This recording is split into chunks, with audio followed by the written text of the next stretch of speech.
Imagine you are running a small burger joint that suddenly becomes so popular, hundreds of people line up outside every morning. Your single grill station can't handle the crowd. Your kitchen gets overwhelmed, and customers start leaving frustrated. This exact scenario happens to digital applications every day, and that's where system design comes to the rescue. Hello everyone. Today, we are diving into one of the most crucial concepts in technology, system design. Whether you are curious about how your favorite apps work or you are preparing for tech interviews, this video series will break down everything you need to know in simple everyday terms. By the end of this video, you will understand exactly what system design is, why it's absolutely critical for building applications that can handle millions of users, and the key building blocks that make it all possible. Let's get started.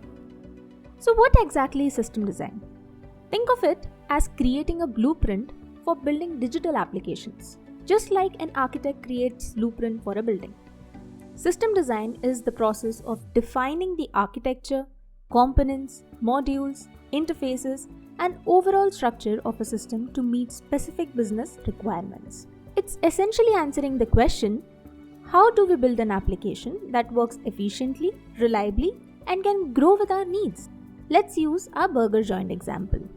When designing a physical burger joint, you need to think about how many customers you expect, where to place the grill station, order counter, and seating, how order flow from customer to grill to pickup counter, what happens when you get busy, how to handle equipment failures.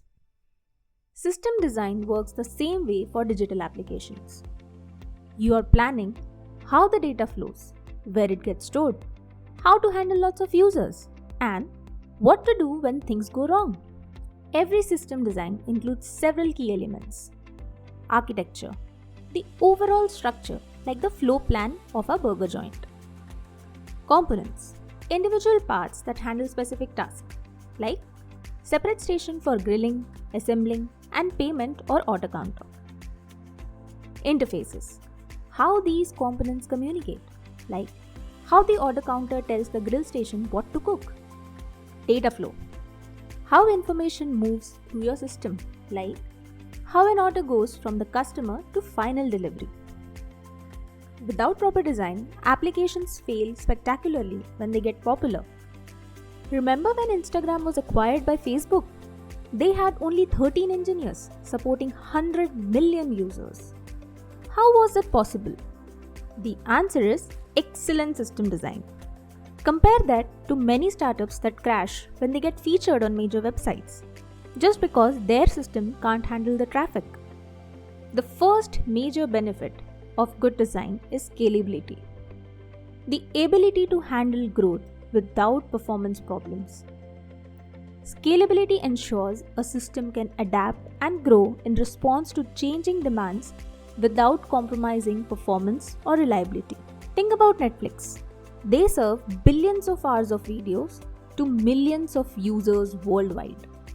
Their system design uses content delivery network to cache movies close to the users, microservices to handle different functions independently, and multi-region deployments to ensure the service works even if an entire data center fails. The second crucial benefit is reliability, ensuring your system works consistently. System reliability refers to how consistently a system performs its intended functions without failure over a given period under specified operating conditions.